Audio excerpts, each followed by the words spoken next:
Background to Silent Weapons for Quiet Wars, an Introduction Programming Manual, Operations Research Technical Manual, TW SW 7905.1. The following document is taken from two sources. The first was acquired on a website, of which I can't remember the address, listing as its source the book titled Behold, a Pale Horse by William Cooper, Light Technology Publishing, 1991. The second source is a crudely copied booklet which does not contain a copyright notice or a publisher's name. With the exception of the foreword, the preface, the main thing that was missing from the first source was the illustrations. As we began comparing the two, we realized that the illustrations and the accompanying text, also missing from the first, made up a significant part of the document. This has now been restored by the Lawful Path, and so far as I know, is the only internet copy available complete with illustrations. We have no first-hand knowledge that this document is genuine. However, many of the concepts contained herein are certainly reasonable, important, and bear strong consideration. If anyone has additional knowledge about the source of this document, has better copies of the illustrations than the ones posted here, has any missing pieces to this document, or has any comments which can improve upon the quality of this document, we will appreciate your comments. The Lawful Path. Forward to Silent Weapons for Quiet Wars. This manuscript was delivered to our offices by an unknown person. We did not steal the document, nor are we involved with any theft from the United States government, and we did not get the document by way of any dishonest methods. We feel that we are not endangering the national security by reproducing this document.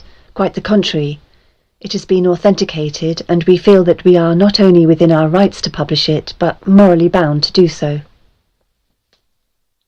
Regarding the training manual, you may have detected that we had to block out the marginal notes made by the selectee at the CIA Training Center, but I can assure you that the manual is authentic and was printed for the purpose of introducing the selectee to the conspiracy.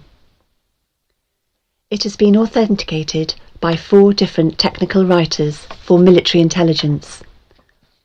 One such recently retired, who wants very much to have this manual distributed throughout the world, and one who is still employed as an electronics engineer by the federal government and has access to the entire series of training manuals.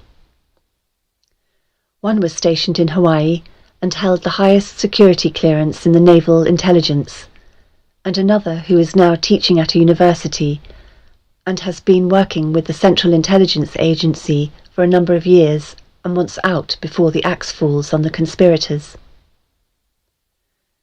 We believed that the entire world should know about this plan, so we distributed internationally 100 of these manuscripts to ask individuals at top-level positions their opinions. The consensus opinion was to distribute this to as many people as who wanted it, to the end that they would not only understand that war has been declared against them, but would be able to properly identify the true enemy to humanity. Delamere Duveras. Preface. Conspiracy theories are nothing new to history. Plots to kill Caesar and overthrow Rome abounded, for instance. However, it is seldom that concrete clues to such plots come to light and are generally known. Silent Weapons for Quiet Wars, an Introduction Programming Manual, was uncovered quite by accident on July the 7th, 1986, when an employee of Boeing Aircraft Company purchased a surplus IBM copier for scrap parts at a sale, and discovered inside details of a plan, hatched in the embryonic days of the Cold War, which called for control of the masses through manipulation of industry, people's pastimes, education, and political leanings. It called for a quiet revolution, putting brother against brother, and diverting the public's attention from what is really going on. The document you are about to read is reprinted in its virgin form, with diagrams as a touch of reality. Table of Contents. Forward. Preface. Security. Historical introduction. Political introduction. Energy. Descriptive introduction of the silent weapon. Theoretical introduction. General energy concepts. Mr. Rothschild's energy discovery. Apparent capital as paper inductor. Breakthrough. Application in economics. The economic model. Industrial diagrams. 3 industrial classes. Aggregation. The E-model. Economic inductance. Inductive factors to consider. Translation. Time flow relationships and self-destructive oscillations. Industry equivalent circuits. Stages of schematic simplification. Generalization. Final bill of goods. The technical coefficients. The household industry. Household models. Economic shock testing. Introduction to the theory of shock testing. Example of shock testing. Introduction to economic amplifiers. Short list of inputs. Short list of outputs. Table of strategies. Diversion, the primary strategy. Diversion summary. Consent, the primary victory. Amplification energy sources. Logistics. The artificial womb. The political structure of a nation, dependency. Action offence. Responsibility. Summary. System analysis. The draft. Enforcement. The following document, dated May 1979, was found on July the 7th, 1986, in an IBM copier that has been purchased at a surplus sale. Top Secret. Silent Weapons for Quiet Wars. Operations Research Technical Manual TM-SW7905.1. Page 1. Welcome aboard. This publication marks the 25th anniversary of the Third World War, called the Quiet War, being conducted using the subjective biological warfare fought with silent weapons. This book contains an introductory description of this war, its strategies, and its weaponry. May 1979, number 74-1120. Security.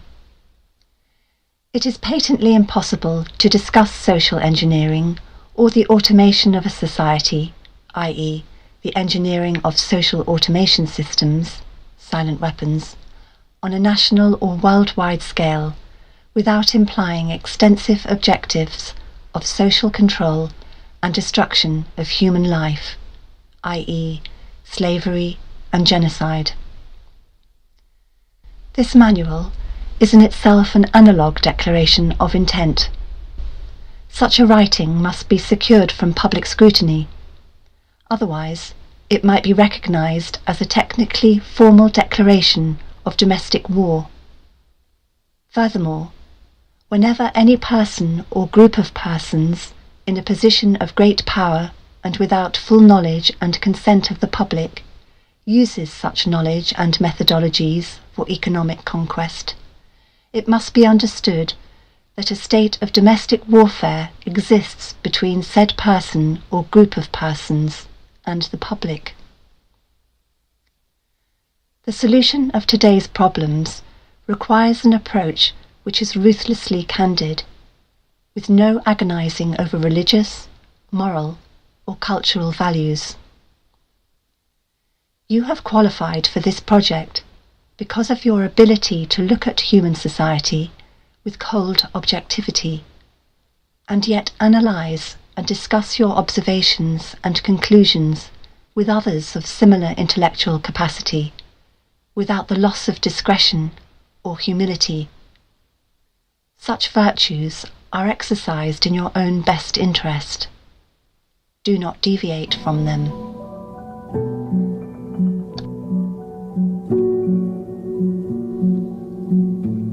Historical introduction. Silent weapon technology has evolved from operations research, OR, a strategic and tactical methodology developed under the military management in England during World War II. The original purpose of operations research was to study the strategic and tactical problems of air and land defence with the objective of effective use of limited military resources against foreign enemies, i.e. logistics. It was soon recognised by those in positions of power that the same methods might be useful for totally controlling a society, but better tools were necessary. Social engineering, the analysis and automation of a society, requires the correlation of great amounts of constantly changing economic information, data. So a high-speed computerized data processing system was necessary, which could race ahead of the society and predict when society would arrive for capitulation. Relay computers were too slow, but the electronic computer, invented in 1946 by J. Presper Eckert and John W. Mauchly, filled the bill. The next breakthrough was the development of the simplex method of linear programming in 1947 by the mathematician George B. Dantzig. Then in 1948, the transistor invented by J. Bardeen, W. H. Brattain, and W. Shockley promised great expansion of the computer field by reduced space and power requirements. With these three inventions under their direction, those in positions of power strongly suspected that it was possible for them to control the whole world with the push of a button. Immediately, the Rockefeller Foundation got in on the ground floor by making a 4-year grant to Harvard College, funding the Harvard Economic Research Project for the study of the structure of the American economy. 1 year later, in 1949, the United States Air Force joined in. In 1952, the grant period terminated, and a high-level meeting of the elite was held to determine the next phase of social operations research. The Harvard project had been very fruitful, as is borne out by the publication of some of its results in 1953, suggesting the feasibility of economic, social engineering. Studies in the Structure of the American Economy, copyright 1953 by Vasily Leontev, International Science Press Inc., White Plains, New York. Engineered in the last half of the decade of the 1940s, the new Quiet War machine stood, so to speak, in sparkling gold-plated hardware on the showroom floor by 1954.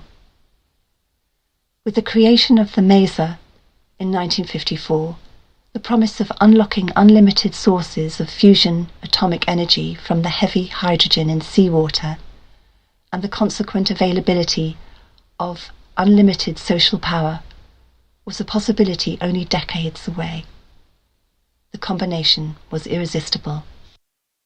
The Quiet War was quietly declared by the international elite at a meeting held in Though the silent weapons system was nearly exposed 13 years later, the evolution of the new weapons system had never suffered any major setbacks. This volume marks the 25th anniversary of the beginning of the Quiet War. Already, this domestic war has had many victories on many fronts throughout the world. Political introduction. In 1954, it was well recognised by those in positions of authority that it was only a matter of time, only a few decades, before the general public would be able to grasp and upset the cradle of power, for the very elements of the new silent weapon technology were as accessible for a public utopia as they were for providing a private utopia. The issue of primary concern, that of dominance, revolved around the subject of the energy sciences. Energy. Energy is recognised as the key to all activity on Earth. Natural science is the study of sources and control of natural energy, and social science theoretically expressed as economics, is the study of the sources and control of social energy. Both are bookkeeping systems, mathematics. Therefore, mathematics is the primary energy science, and bookkeeping can be king if the public can be kept ignorant of the methodology of the bookkeeping. All science is merely a means to an end. The means is knowledge, the end is control. Beyond this remains only one issue: who will be the beneficiary? In 1954, this was the issue of primary concern.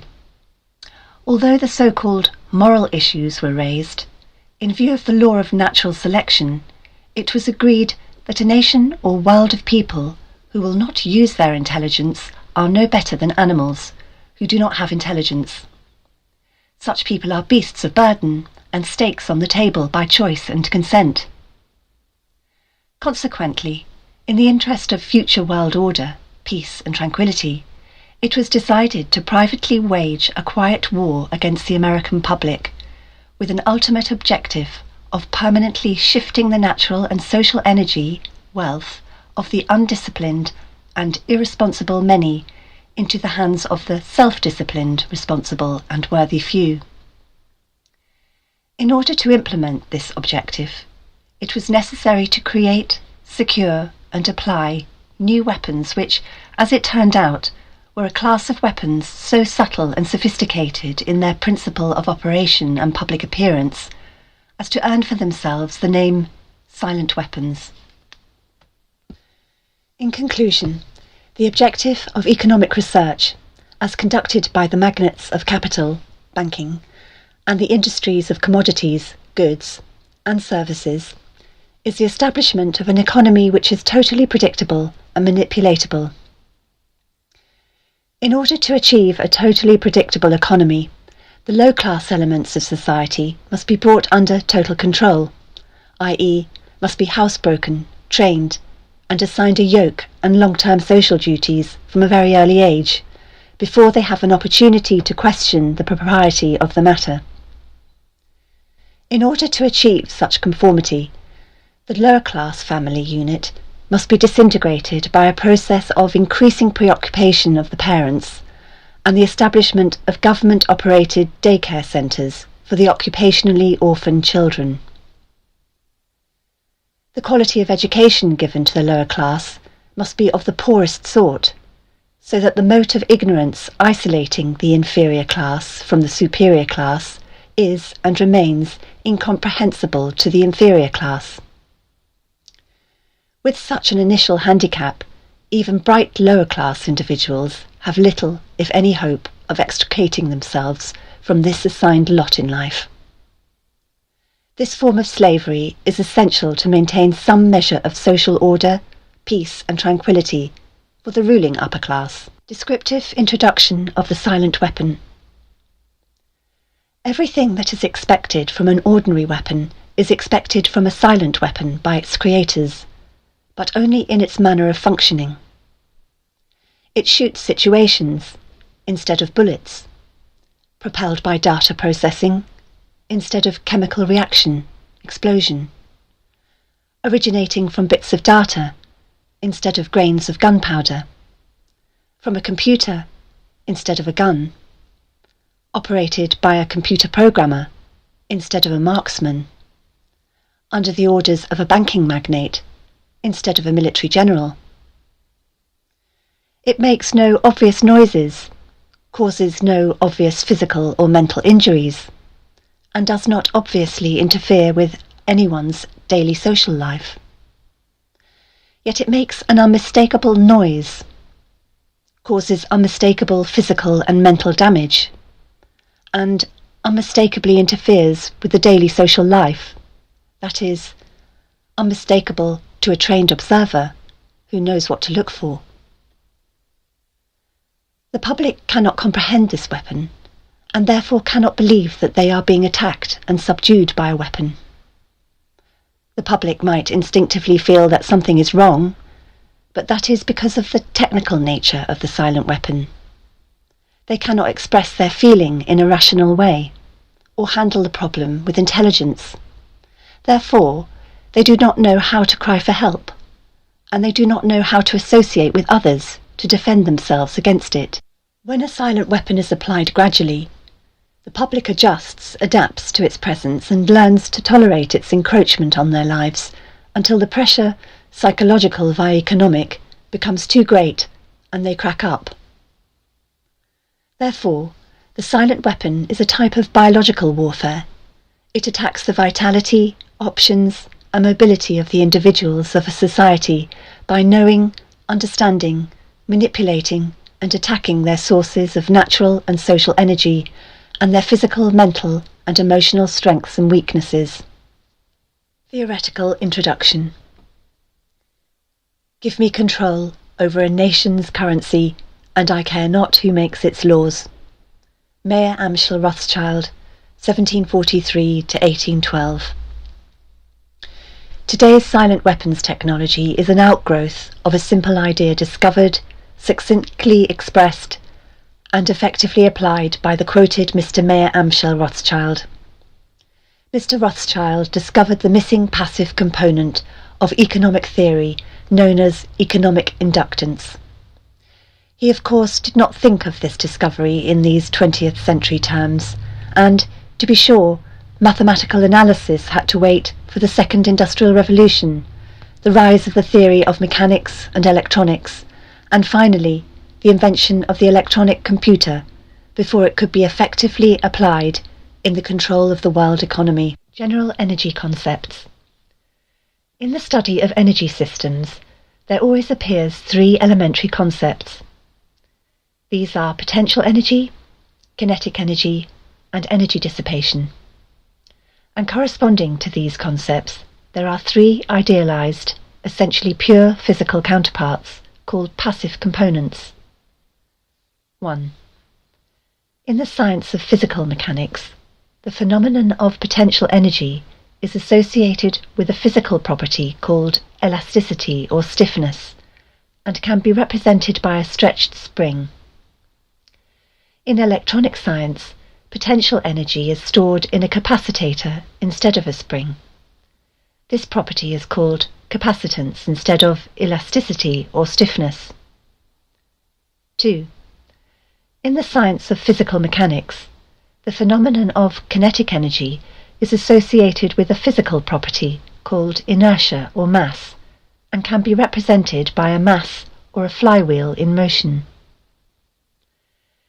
In electronic science, kinetic energy is stored in an inductor, in a magnetic field, instead of a mass. This property is called inductance instead of inertia.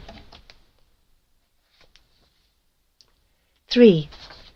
In the science of physical mechanics, the phenomenon of energy dissipation is associated with a physical property called friction or resistance, and can be represented by a dashpot or other device which converts energy into heat. In electronic science, dissipation of energy is performed by an element called either a resistor or a conductor. The term resistor being the one generally used to describe a more ideal device, e.g. wire, employed to convey electronic energy efficiently from one location to another. The property of a resistance or conductor is measured as either resistance or conductance reciprocals. In economics, these three energy concepts are associated with 1. Economic capacitance, capital, money, stock, inventory, investments in buildings and durables, etc. 2. Economic conductance, goods, product flow, coefficients. 3. Economic inductance, services, the influence of the population of industry on output. All the mathematical theory developed in the study of one energy system, e.g. mechanics, electronics, etc., can be immediately applied in the study of any other energy system, e.g. economics. Mr. Rothschild's energy discovery. What Mr. Rothschild had discovered was the basic principle of power, influence, and control over people as applied to economics. That principle is, when you assume the appearance of power, people soon give it to you. Mr. Rothschild had discovered that currency or deposit loan accounts had the required appearance of power that could be used to induce people, inductance, with people corresponding to a magnetic field, into surrendering their real wealth in exchange for a promise of greater wealth, instead of real compensation. They would put up real collateral in exchange for a loan of promissory notes. Mr. Rothschild found that he could issue more notes than he had backing for, so long as he had someone's stock of gold as a persuader to show his customers. Mr. Rothschild loaned his promissory notes to individuals and to governments. These would create overconfidence. Then he would make money scarce, tighten control of the system, and collect the collateral through the obligation of contracts. The cycle was then repeated. These pressures could be used to ignite a war. Then he would control the availability of currency to determine who would win the war. That government which agreed to give him control of its economic system got his support. Collection of debts was guaranteed by economic aid to the enemy of the debtor. The profit derived from this economic methodology made Mr. Rothschild all the more able to expand his wealth. He found that the public greed would allow currency to be printed by government order beyond the limits, inflation, of backing in precious metal or the production of goods and services. Apparent capital as paper inductor. In this structure, credit, presented as pure element called currency, has the appearance of capital but is in effect negative capital. Hence it has the appearance of service but is in fact indebtedness or debt. It is therefore an economic inductance instead of an economic capacitance, and if balanced in no other way, will be balanced by the negation of population, war, genocide. The total goods and services represent real capital called the gross national product, and currency may be printed up to this level and still represent economic capacitance. But currency printed beyond this level is subtractive, represents the introduction of economic inductance, and constitutes notes of indebtedness. War is therefore the balancing of the system by killing the true creditors, the public, which have been taught to exchange true value for inflated currency, and falling back on whatever is left of the resources of nature and regeneration of those resources. Mr. Rothschild had discovered that currency gave him the power to rearrange the economic structure to his own advantage, to shift economic inductance to those economic positions which would encourage the greatest economic instability and oscillation. The final key to economic control had to wait until there was sufficient data and high-speed computing equipment to keep close watch on the economic oscillations created by price shocking and excess paper energy credits, paper inductance, inflation. Breakthrough. The aviation field provided the greatest evolution in economic engineering by way of the mathematical theory of shock testing. In this process, a projectile is fired from an airframe on the ground, and the impulse of the recoil is monitored by vibration transducers connected to the airframe and wired to the chart recorders. By studying the echoes or reflections of the recoil impulse in the airframe, it is possible to discover critical vibrations in the structure of the airframe, which either vibrations of the engine or aeolian vibrations of the wings, or a combination of the two, might reinforce, resulting in a resonant self-destruction of the airframe in flight as an aircraft.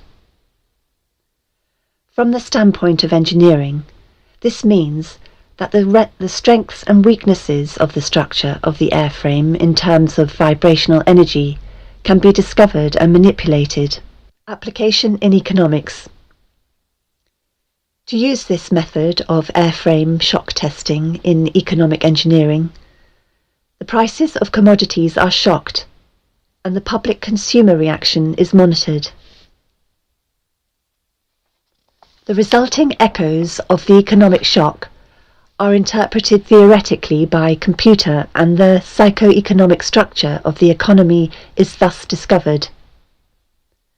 It is by this process that partial, differential, and difference matrices are discovered that define the family household and make possible its evaluation as an economic industry. Dissipative consumer structure.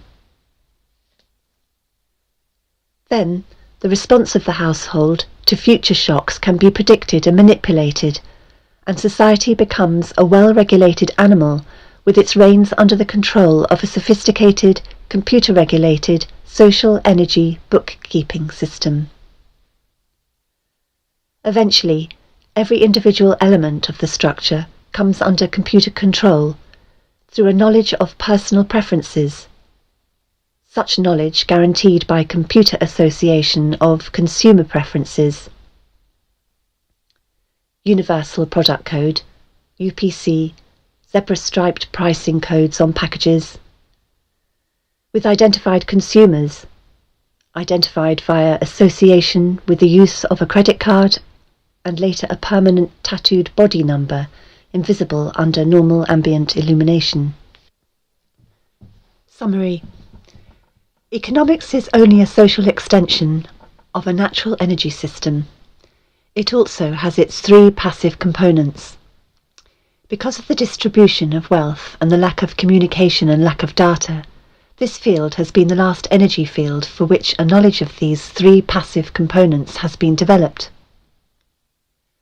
Since energy is the key to all activity on the face of the earth, it follows that in order to attain a monopoly of energy, raw materials, goods, and services, and to establish a world system of slave labour, it is necessary to have a first strike capability in the field of economics.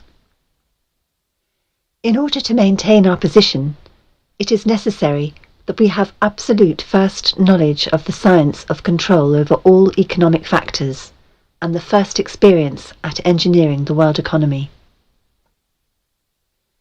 In order to achieve such sovereignty, we must at least achieve this one end, that the public will not make either the logical or mathematical connection between economics and the other energy sciences, or learn to apply such knowledge. This is becoming increasingly difficult to control, because more and more businesses are making demands upon their computer programmers to create and apply mathematical models for the management of those businesses. It is only a matter of time before the new breed of private programmer, economists, will catch on to the far-reaching implications of the work begun at Harvard in 1948. The speed with which they can communicate their warning to the public will largely depend upon how effective we have been at controlling the media, subverting education, and keeping the public distracted with matters of no real importance. The economic model. Economics, as a social energy science, has as a first objective the description of the complex way in which any given unit of resources is used to satisfy some economic want. Leontief, Matrix. This first objective, when it is extended to get the most product from the least or limited resources, comprises that objective of general military and industrial logistics known as operations research. See Simplex method of linear programming. The Harvard Economic Research Project, 1948, was an extension of World War II operations research. Its purpose was to discover the science of controlling an economy. At first, the American economy, and then the world economy. It was felt that with sufficient mathematical foundation and data, it would be nearly as easy to predict and control the trend of an economy as to predict and control the trajectory of a projectile. Such has proven to be the case. Moreover, the economy has been transformed into a guided missile on target. The immediate aim of the Harvard project was to discover the economic structure, what forces change that structure, how the behaviour of the structure can be predicted, and how it can be manipulated. What was needed was a well-organised knowledge of the mathematical structures and interrelationships of investment, production, distribution, and consumption. A short story of it all. It was discovered that an economy obeyed the same laws as electricity, and that all of the mathematical theory and practical and computer know-how developed for the electronical field could be directly applied in the study of economics. This discovery was not openly declared, and its more subtle implications were and are kept a closely guarded secret. For example, that in an economic model, human life is measured in dollars, and that the electric spark generated when opening a switch connected to an active inductor is mathematically analogous to the initiation of war. The greatest hurdle which theoretical economists faced was the accurate description of the household as an industry. This is a challenge because consumer purchases are a matter of choice, which in turn is influenced by income, price, and other economic factors. This hurdle was cleared in an indirect and statistically approximate way by an application of shock testing to determine the current characteristics called current technical coefficients of a household industry. Finally, because problems in theoretical electronics can be translated very easily into problems of theoretical electronics, and the solution translated back again, it follows that only a book of language translation and concept definition needed to be written for economics. The remainder could be gotten from standard works on mathematics and electronics. This makes the publication of books on advanced economies unnecessary and greatly simplifies project security. Industrial diagrams. An ideal industry is defined as a device which receives value from other industries in several forms and converts them into one specific product for sales and distribution to other industries. It has several inputs and one output. What the public normally thinks of as one industry is really an industrial complex, where several industries under one roof produce one or more products. A pure, single-output industry can be represented oversimply by a circuit block as follows. See Diagram 1, page 13. A three-industry network can be diagrammed as follows. See Diagram 2, page 13. A node is a symbol of collection and distribution of flow. Node number 3 receives from industry number 3 and distributes to industries number 1 and number 3. If industry number 3 manufactures chairs, then a flow from industry number 3 back to industry number 3 simply indicates that industry number 3 is using part of its own output product, for example, as office furniture. Therefore, the flow may be summarized by the equations. See top of page 14. 3 industrial classes. Industries fall into 3 categories or classes by type of output. 1. Class number 1, capital, resources. 2. Class number 2, goods, commodities or use, dissipative. 3. Class number 3, services, action of population. Class number 1 industries exist at 3 levels. 1. Nature, sources of energy and raw materials. 2. Government, printing of currency equal to the gross national product, GNP, and extension of currency in excess of GNP. 3. Banking, loaning of money for interest and extension, inflation, counterfeiting, of economic value through the deposit loan accounts. Class number 2 industries exist as producers of tangible or consumer dissipated products. This sort of activity is usually recognised and labelled by the public as industry. Class number 3 industries are those which have service rather than a tangible product at their output. These industries are called 1. Households and 2. Governments. Their output is human activity of a mechanical sort, and their basis is population. Aggregation. The whole economic system can be represented by a 3-industry model if one allows the names of the outputs to be 1. Capital, 2. Goods, and 3. Services. The problem with this representation is that it would not show the influence, say, the textile industry on ferrous metal industry. This is because both the textile industry and the ferrous metal industry would be contained within a single classification called the goods industry, and by this process of combining or aggregating these 2 industries under one system block, they would lose their economic individuality. The E model. A national economy consists of simultaneous flows of production, distribution, consumption and investment. If all of these elements include labour and human functions are assigned a numerical value in like units of measure, say $1939, then this flow can be further represented by a current flow in an electronic circuit, and its behaviour can be predicted and manipulated with useful precision.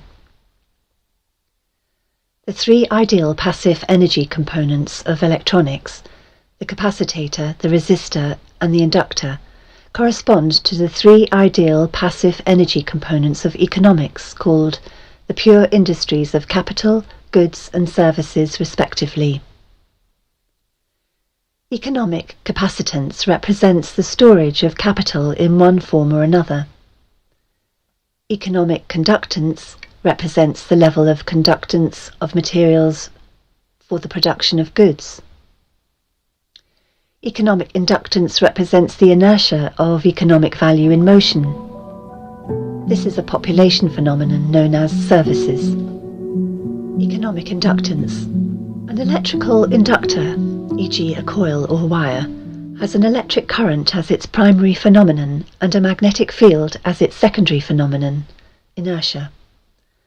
Corresponding to this, an economic inductor has a flow of economic value as its primary phenomenon, and a population field as its secondary field phenomenon of inertia. When the flow of economic value, e.g. money, diminishes, the human population field collapses in order to keep the economic value, money, flowing, extreme case war. This public inertia is a result of consumer buying habits, expected standard of living, etc., and is generally a phenomenon of self-preservation. Inductive factors to consider. 1. Population. 2. Magnitude of the economic activities of the government. 3. The method of financing these government's activities. See Peter Paul Principle, Inflation of the Currency. Translation. A few examples will be given. Charge. Coulombs. Dollars. 1939. Flow. Current. Amperes. Coulombs per second. Dollars of flow per year. Motivating force. Volts. Dollars. Output. Demand. Conductance. Amperes per volt. Dollars of flow per year per dollar demand. Capacitance. Coulombs per volt. Dollars of production, inventory, stock per dollar demand. Time flow relationships and self-destructive oscillations. An ideal industry may be symbolized electronically in various ways. The simplest way is to represent a demand by a voltage and a supply by a current. When this is done, the relationship between the two becomes what is called an admittance, which can result from three economic factors: 1. Foresight flow, 2. Present flow, and 3. Hindsight flow. 1. Foresight flow is the result of that property of living entities to cause energy, food, to be stored for a period of low energy, e.g. a winter season. It consists of demands made upon an economic system for that period of low energy, winter season. In a production industry, it takes several forms, one of which is known as production stock or inventory. In electronic symbology, this specific industry demand, a pure capital industry, is represented by capacitance, and the stock or resource is represented by a stored charge. Satisfaction of an industry demand suffers a lag because of the loading effect of inventory priorities. 2. Present flow ideally involves no delays. It is, so to speak, input today for output today, a hand-to-mouth flow. In electronic symbology, this specific industry demand, a pure US industry, is represented by a conductance, which is then a simple economic valve, a dissipative element. Hindsight flow is known as habit or inertia. In electronics, this phenomenon is the characteristic of an inductor. Economic analog equals a pure service industry, in which a current flow, economic analog equals flow of money, creates a magnetic field, economic analog equals active human population, which, if the current, money flow, begins to diminish, collapse, war, to maintain the current, flow of money, energy.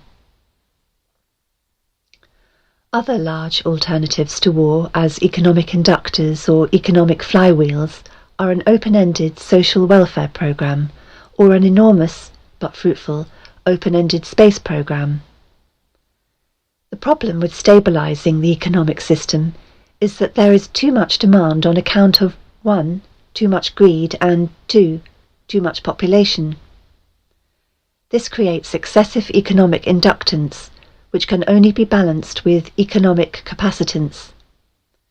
True resources of value, e.g. in goods or services. The social welfare program is nothing more than an open-ended credit balance system, which creates a false capital industry to give non-productive people a roof over their heads and food in their stomachs. This can be useful, however, because the recipients become state property in return for the gift, a standing army for the elite. For he who pays the piper picks the tune.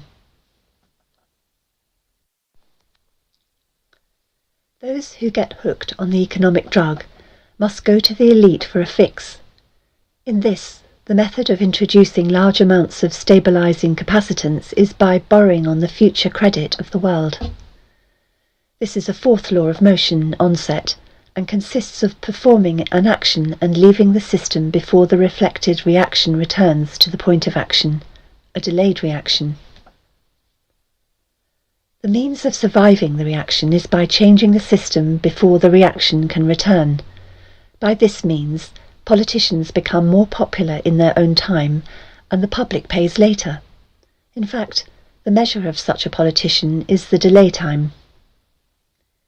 The same thing is achieved by a government by printing money beyond the limit of the gross national product, an economic process called inflation.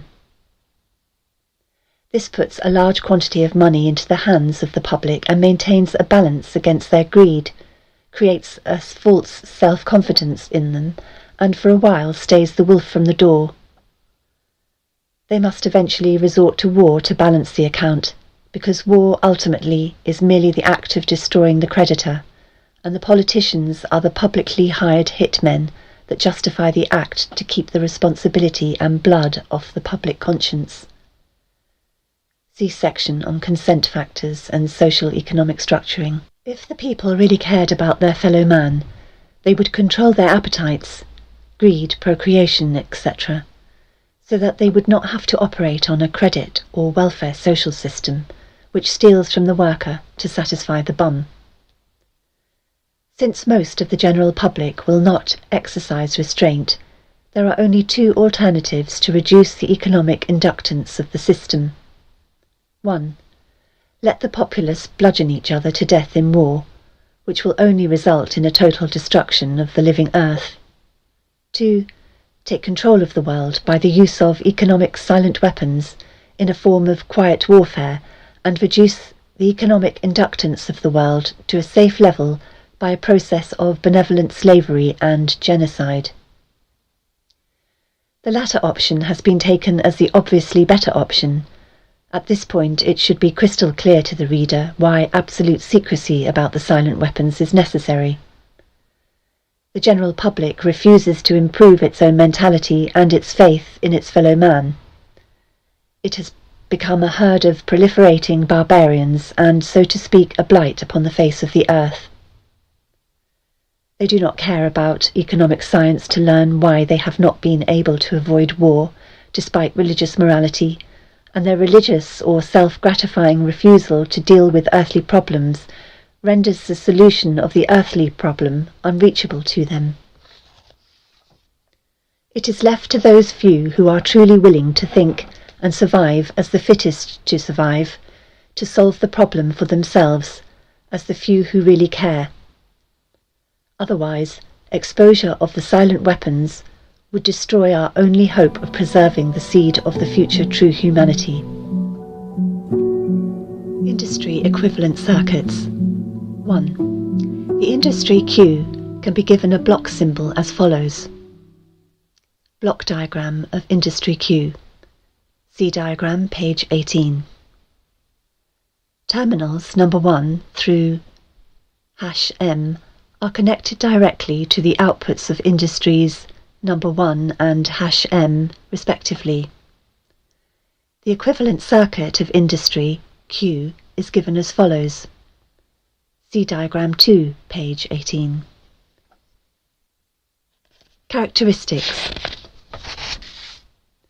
All inputs are at 0 volts. A amplifier causes output current IQ to be represented by a voltage EQ. Amplifier delivers sufficient current at EQ to drive all loads Y10 through YMQ and sync all currents I1Q through IMQ. The unit transconductance amplifier AQ is constructed as follows. See diagram, page 19. Arrow denotes the direction of the flow of capital, goods and services. The total demand is given as EQ, where EQ equals IQ. See diagram 2, page 19. 1. The coupling network YPQ symbolizes the demand which industry Q makes on industry P.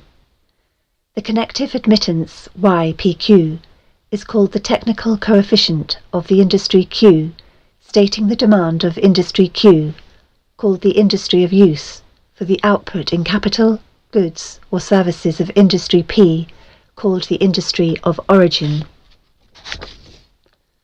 The flow of commodities from industry P to industry Q is given by IPQ, evaluated by the formula IPQ equals QPQ star EQ. When the admittance YPQ is a simple conductance, this formula takes on the common appearance of Ohm's law. IPQ equals GPQ star IQ. The interconnection of a three-industry system can be diagrammed as follows. The blocks of the industry diagram can be opened up, revealing the technical coefficients and a much simpler format. The equations of flow are given as follows. See diagram, page 20.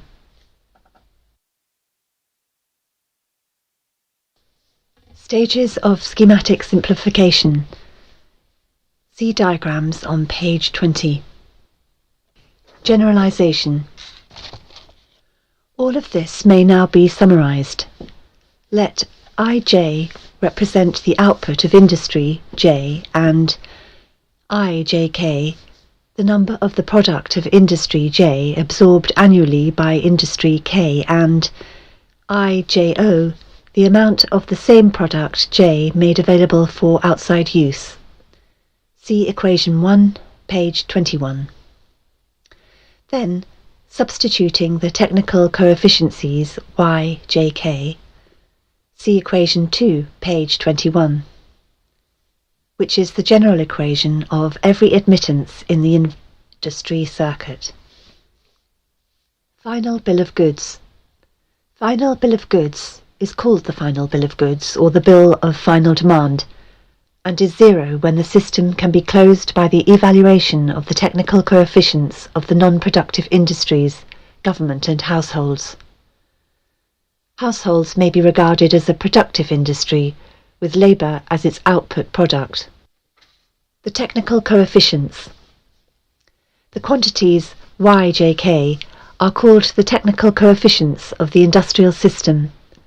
They are admittances and can consist of any combination of three passive parameters: conductance, capacitance, and inductance. Diodes are used to make the flow unidirectional and point against the flow. Gjk equals economic conductance, absorption coefficient.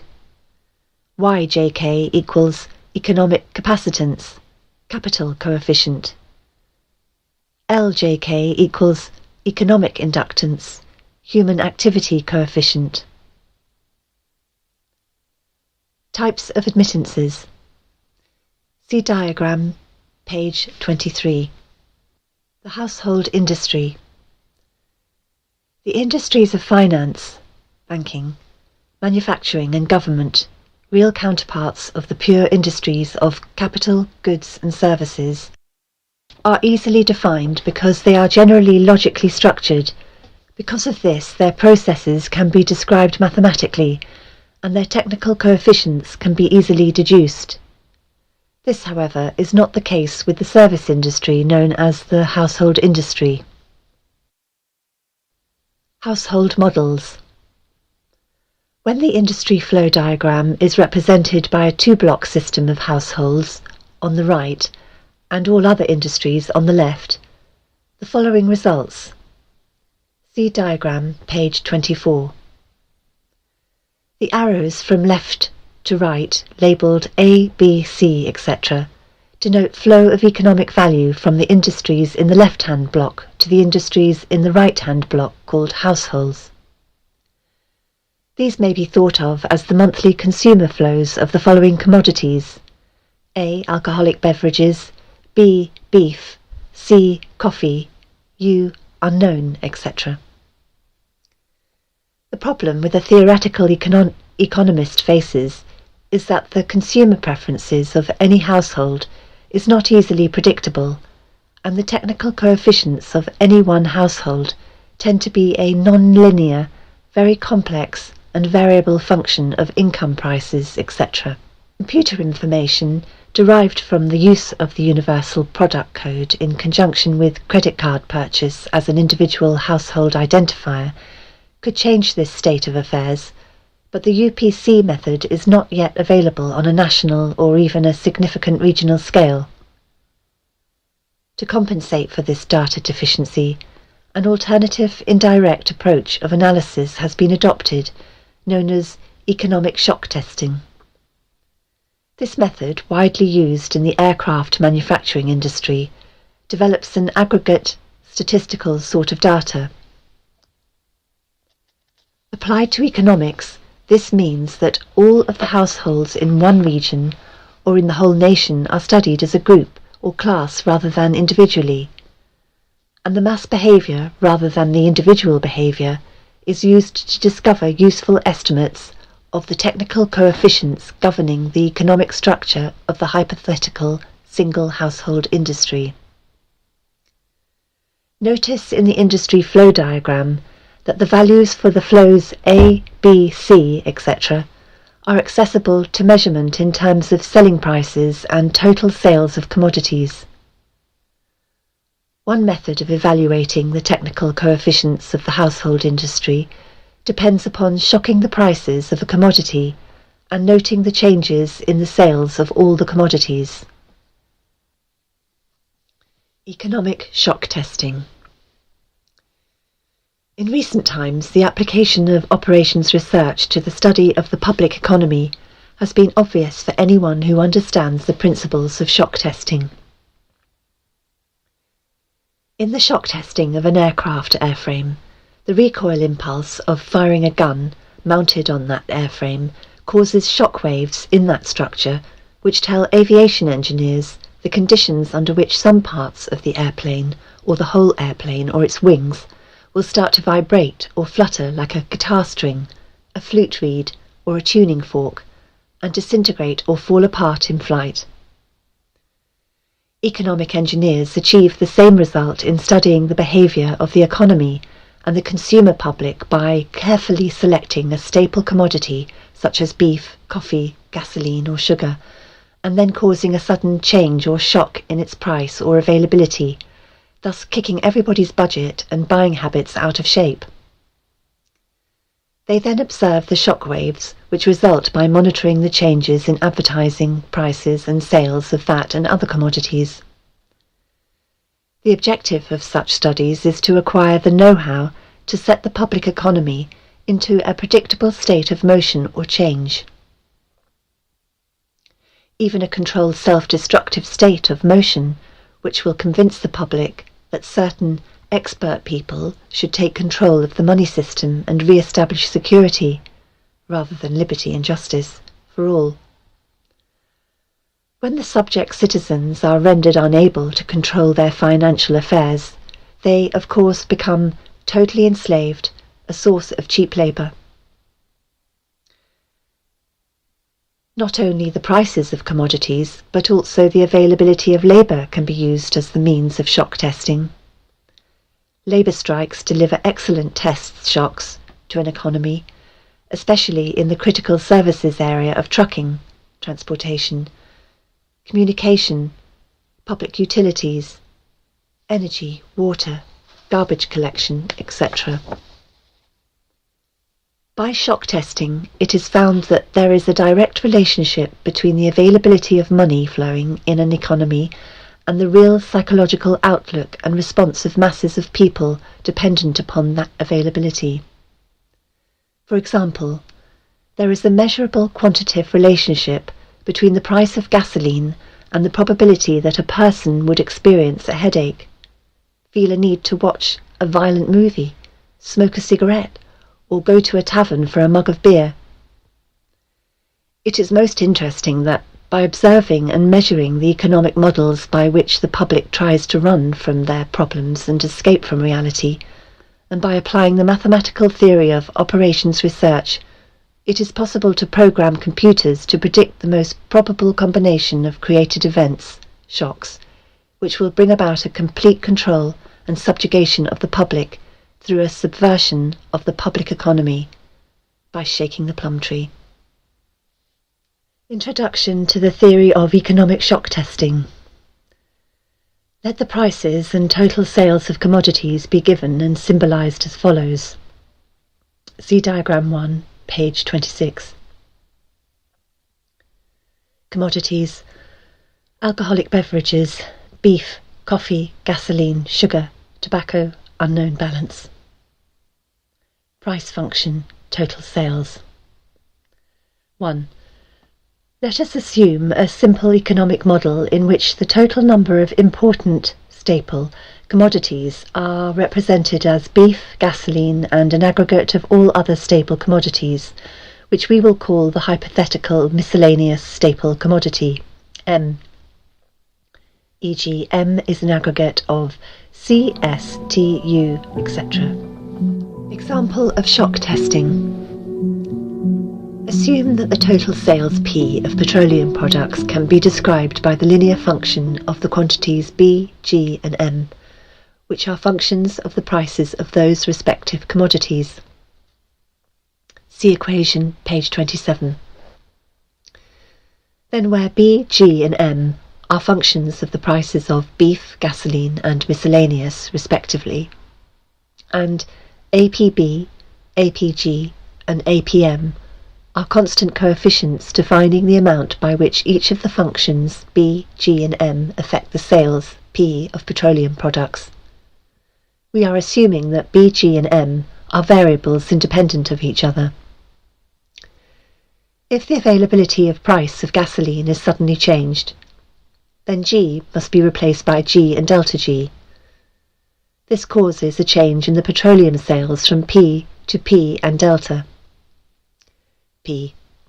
Also, we will assume that B and M remain constant when G changes to G and delta G. See equation 2, page 27. Expanding upon this expression, we get, see equation 3, page 27.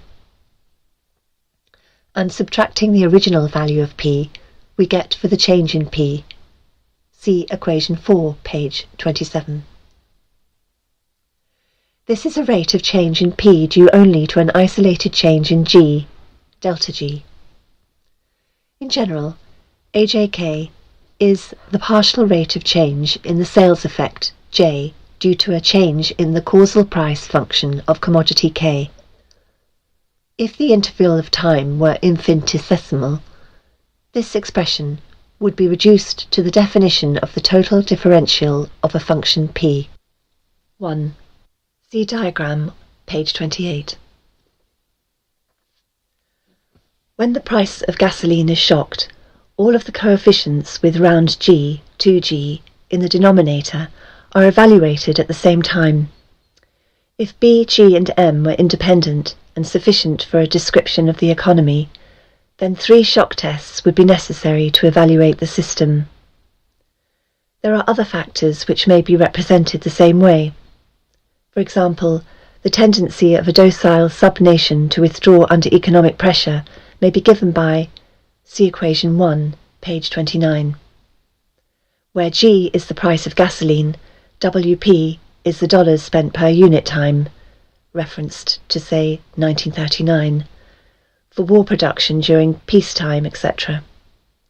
These quantities are presented to a computer in matrix format as follows. See diagram 1, page 29. And see equation 2, page 29. Finally, inverting this matrix, that is, solving for the xk terms of the yj, we get, say, see equation 3, page 29. 1.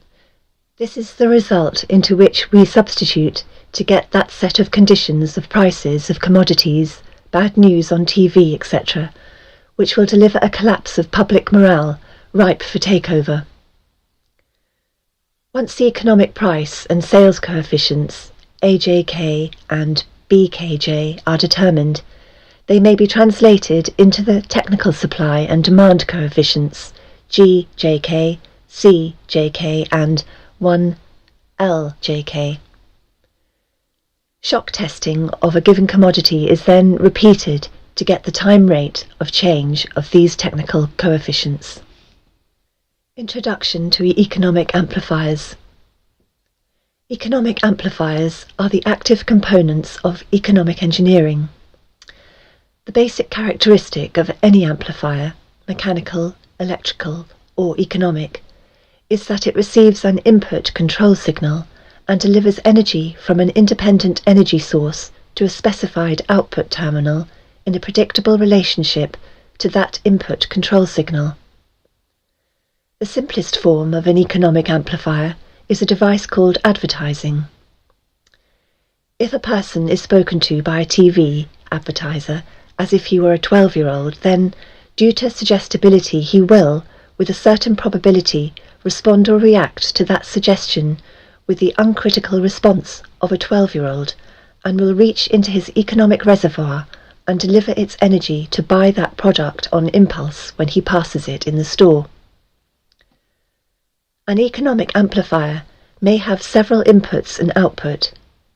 Its response might be instantaneous or delayed.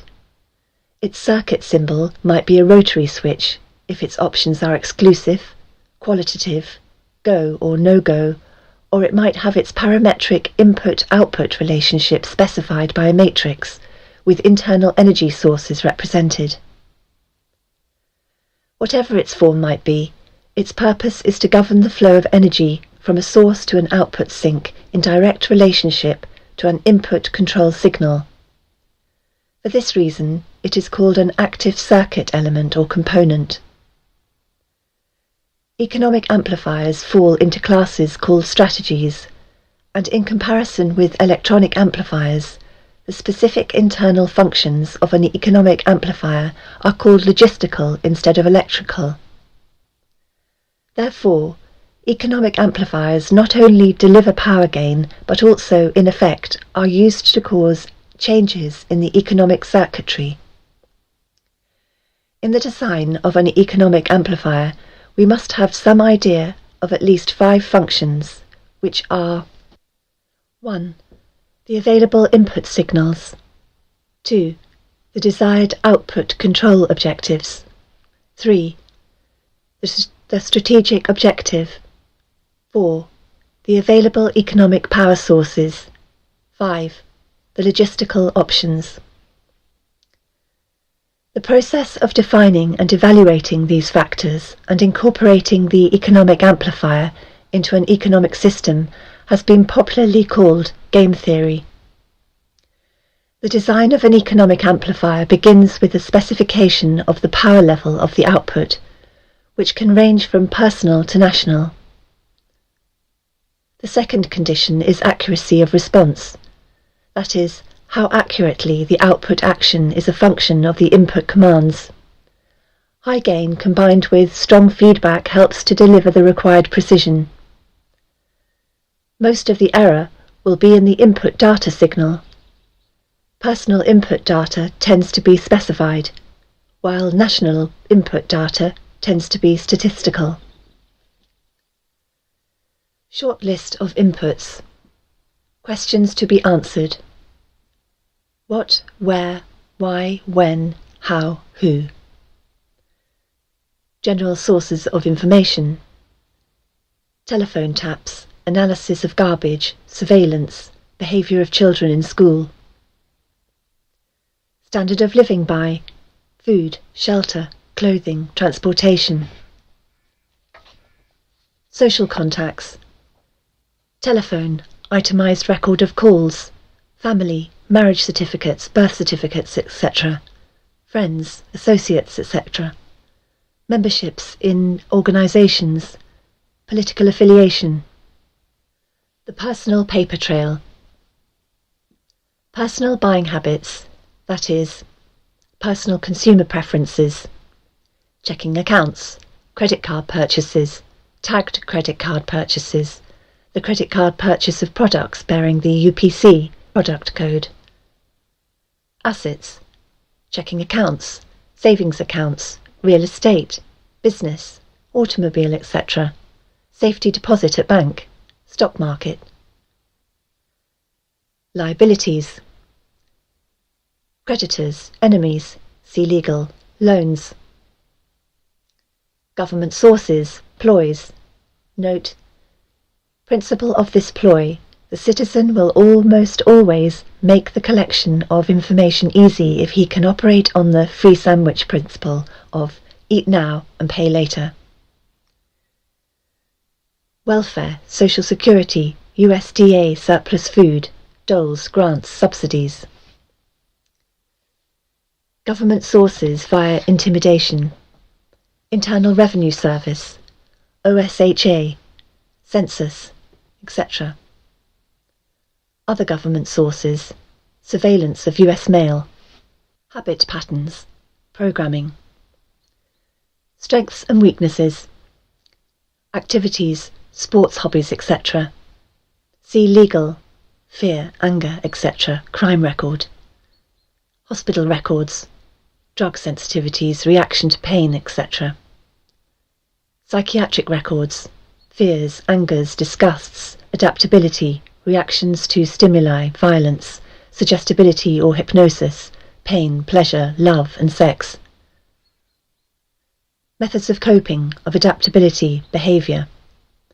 Consumption of alcohol, consumption of drugs, entertainment, religious factors influencing behavior, other methods of escaping from reality. Payment modus operandi, MO, pay on time, etc. Payment of telephone bills, energy purchases, water purchases, repayment of loans, house repayments, automobile payments, payments on credit cards.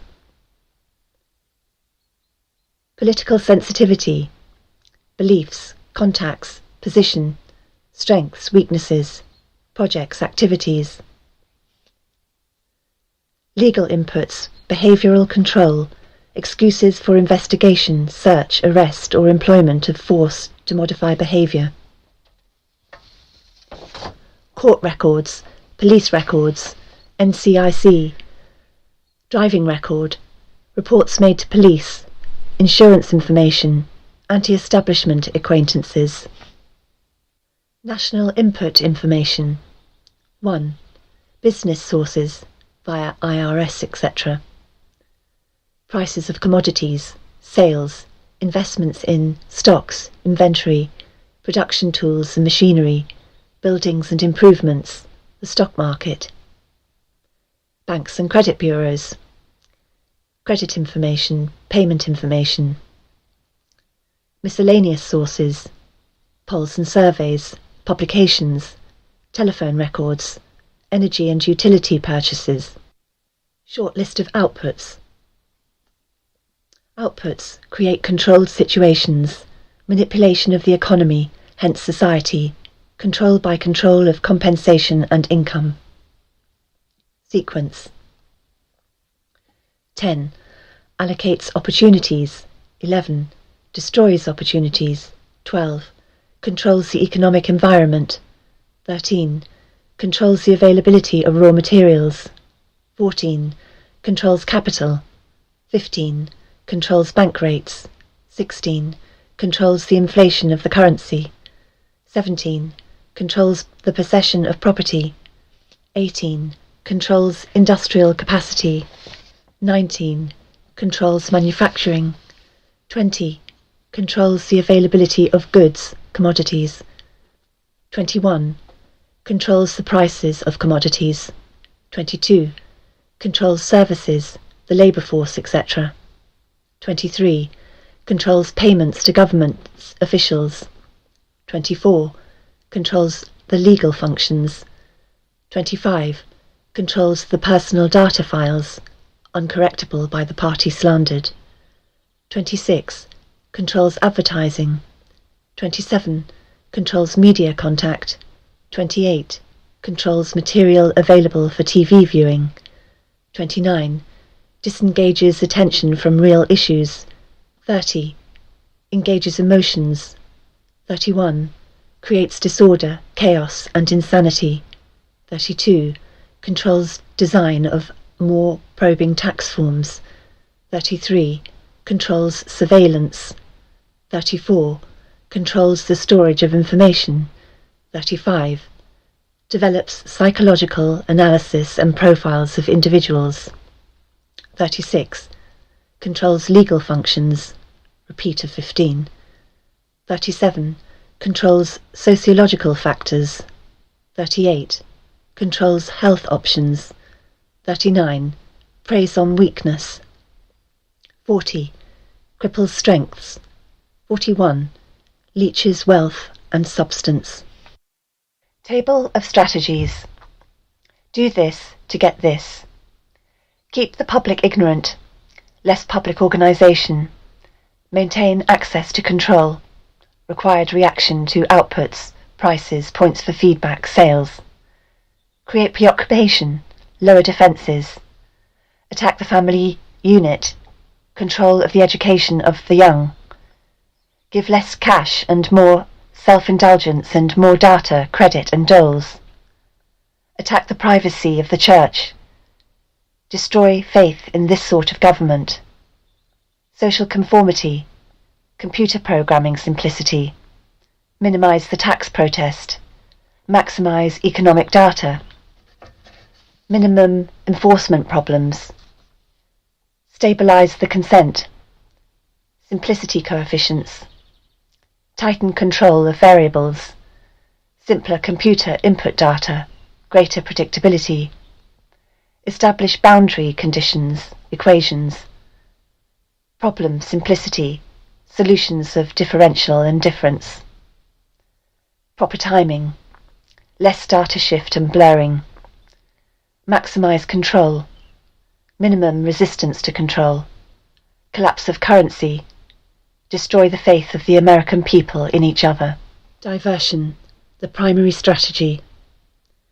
Experience has proven that the simplest method of securing a silent weapon and gaining control of the public is to keep the public undisciplined and ignorant of the basic system principles on the one hand, while keeping them confused, disorganized and distracted with matters of no real importance on the other hand.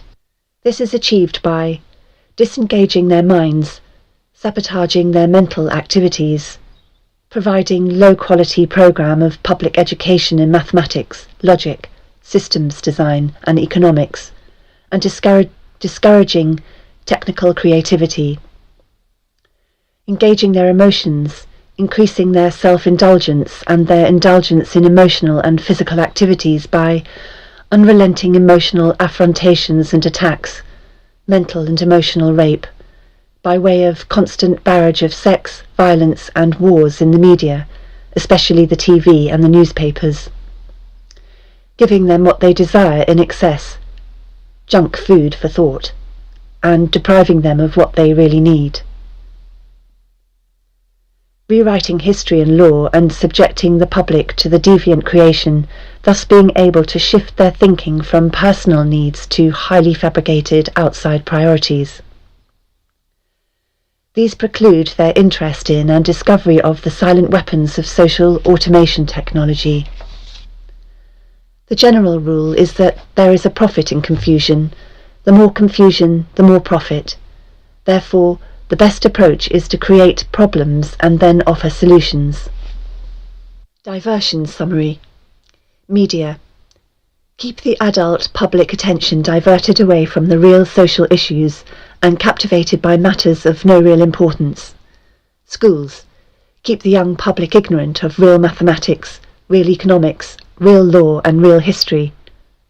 Entertainment. Keep the public entertainment below a 6th grade level. Work. Keep the public busy, busy, busy, with no time to think, back on the farm with the other animals. Consent, the primary victory. A silent weapons system operates upon data obtained from a docile public by legal, but not always lawful, force. Much information is made available to silent weapons systems programmers through the Internal Revenue Service. See studies in the structure of the American economy for an IRS source list. This information consists of the enforced delivery of well-organized data contained in federal and state tax forms, collected, assembled and submitted by the slave labor provided by taxpayers and employers. Furthermore, the number of such forms submitted to the IRS is a useful indicator of public consent, an important factor in strategic decision-making. Other data sources are given in the short list of inputs. Consent coefficients. Numerical feedback indicating victory status. Psychological basis. When the government is able to collect tax and seize private property without just compensation, it is an indication that the public is ripe for surrender and is consenting to enslavement and legal encroachment. A good and easily quantified indicator of harvest time is the number of public citizens who pay income tax despite an obvious lack of reciprocal or honest service from the government.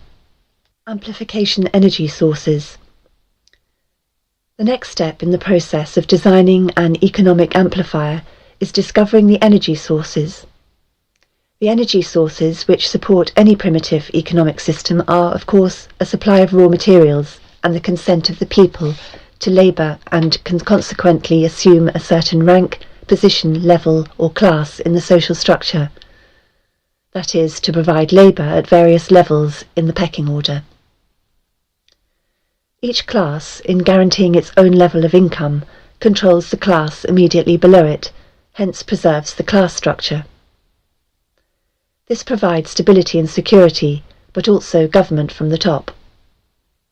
As time goes on and communication and education improve, the lower class elements of the social labour structure become knowledgeable and envious of the good things that the upper class members have.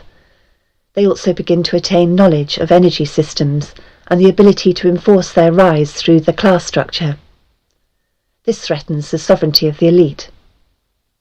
If this rise of the lower classes can be postponed long enough, the elite can achieve energy dominance, and labour, by consent, no longer will hold a position of an essential energy source.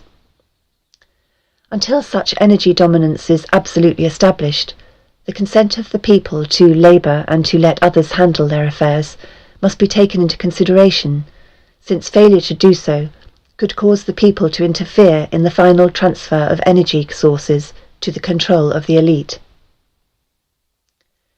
It is essential to recognise that at this time, public consent is still an essential key to the release of energy in the process of economic amplification.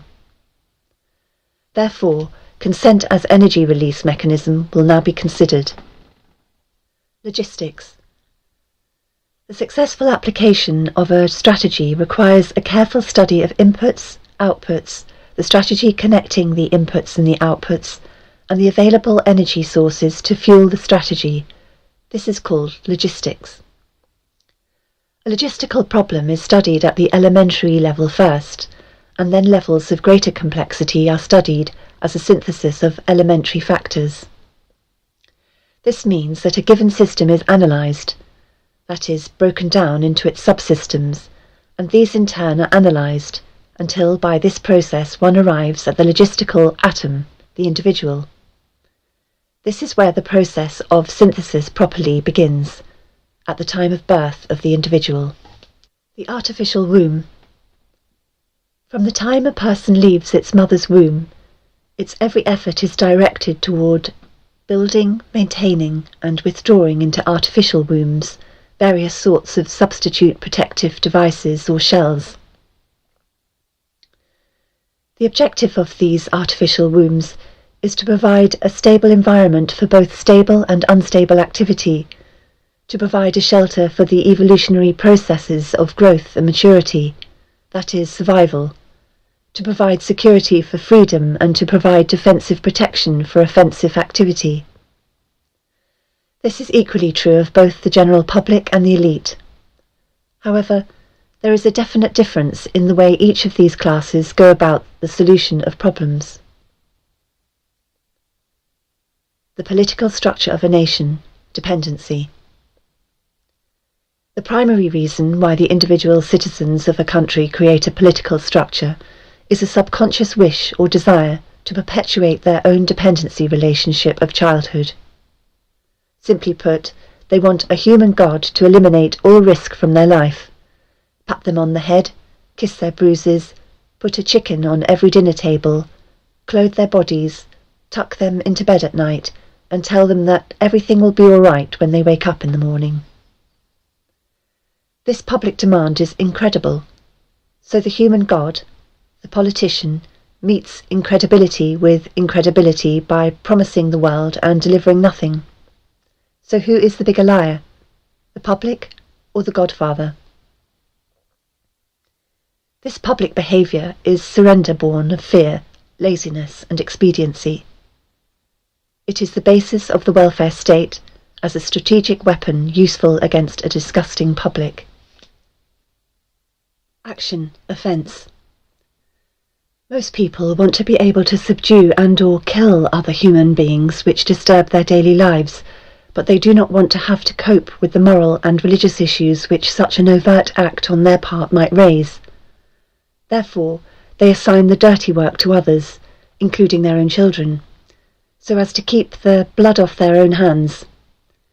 They rave about the human treatment of animals and then sit down to a delicious hamburger from a whitewashed slaughterhouse down the street and out of sight. But even more hypocritical, they pay taxes to finance a professional association of hitmen, collectively called politicians, and then complain about corruption in government. Responsibility. Again, most people want to be free to do the things, to explore, etc., but they are afraid to fail. The fear of failure is manifested in irresponsibility and especially in delegating those personal responsibilities to others where success is uncertain or carries possible or created liabilities, law, which the person is not prepared to accept. They want authority, root word author, but they will not accept responsibility or liability, so they hire politicians. Summary. The people hire the politicians so that the people can obtain security without managing it, obtain action without thinking about it, inflict theft, injury and death upon others without having to contemplate either life or death, avoid responsibility for their own intentions, obtain the benefits of reality and science without exerting themselves in the discipline of facing or learning either of these things. They give the politicians the power to create and manage a war machine to provide for the survival of the nation womb, prevent encroachment of anything upon the nation womb, destroy the enemy who threatens the nation womb, destroy those citizens of their own country who do not conform for the sake of stability of the nation womb. Politicians hold many quasi-military jobs, the lowest being the police, which are soldiers, the attorneys and the CPAs next, who are spies and saboteurs, licensed, and the judges who shout orders and run the closed union military shop for whatever the market will bear. The generals are industrialists. The presidential level of commander-in-chief is shared by the international bankers. The people know that they have created this farce and financed it with their own taxes, consent, but they would rather knuckle under than be the hypocrite. Thus a nation becomes divided into two very distinct parts, a docile sub-nation, great silent majority, and a political sub-nation. The political sub-nation remains attached to the docile sub-nation, tolerates it, and leeches its substance until it grows strong enough to detach itself and then devour its parent. System analysis. In order to make meaningful computerized economic decisions about war, the primary economic flywheel, it is necessary to assign concrete logistical values to each element of the war structure, personnel and material alike. This process begins with a clear and candid description of the subsystems of such a structure. The draft, as military service. Few efforts of human behaviour modification are more remarkable or more effective than that of the socio-military institution known as the draft. A primary purpose of a draft or other such institution is to instill, by intimidation, in young males of a society the uncritical conviction that the government is omnipotent. He is soon taught that a prayer is slow to reverse what a bullet can do in an instant. Thus, a man trained in a religious environment for 18 years of his life can, by this instrument of the government, be broken down, be purged of his fantasies and delusions in a matter of mere months. Once that conviction is instilled, all else becomes easy to instill. Even more interesting is the process by which a young man's parents, who purportedly love him, can be induced to send him off to war to his death.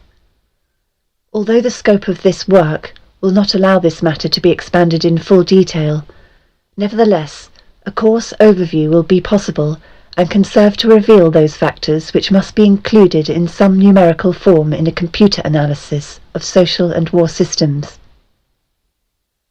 We begin with a tentative definition of the draft. 2.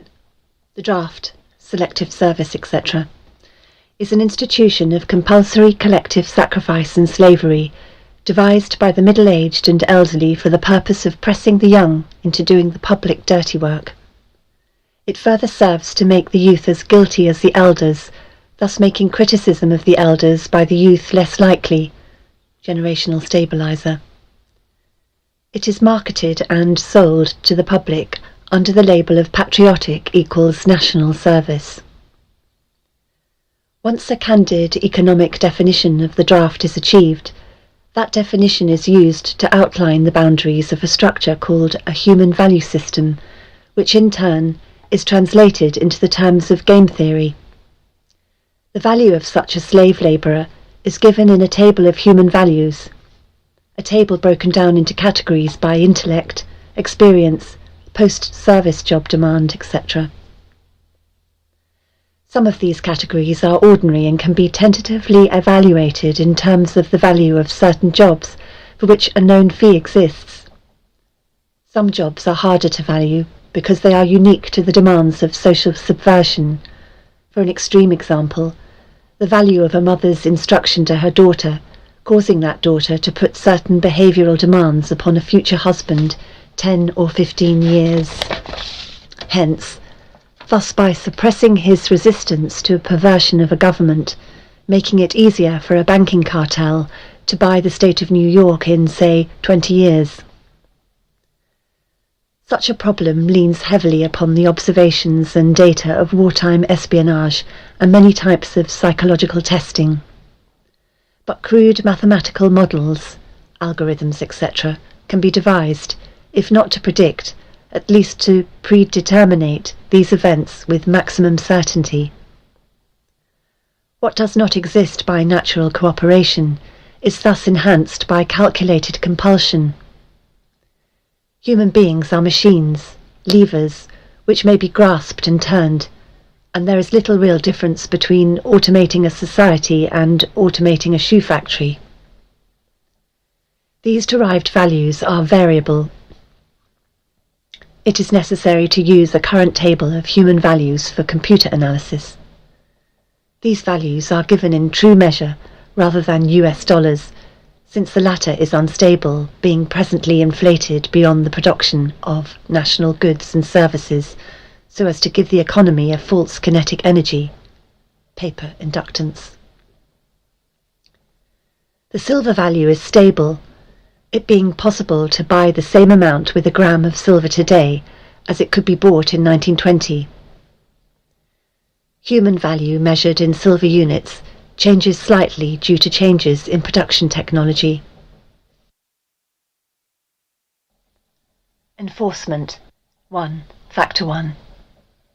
As in every social system approach, stability is achieved only by understanding and accounting for human nature, action-reaction patterns. A failure to do so can be and usually is disastrous. As in other human social schemes, one form or another of intimidation or incentive is essential to the success of the draft. Physical principles of action and reaction must be applied to both internal and external subsystems. To secure the draft, individual brainwashing, programming, and both the family unit and the peer group must be engaged and brought under control. Factor 2. Father. The man of the household must be housebroken to ensure that Junior will grow up with the right social training and attitudes. The advertising media, etc., are engaged to see to it that father-to-be is pussy-whipped before or by the time he is married. He is taught that he either conforms to the social notch cut out for him, or his sex life will be hobbled and his tender companionship will be zero. He is made to see that women demand security more than logical, principled, or honourable behaviour. By the time his son goes to war, father, with jelly for a backbone, will slam a gun into Junior's hand before father will risk the censure of his peers, or make a hypocrite of himself by crossing the investment he has in his own personal opinion or self-esteem.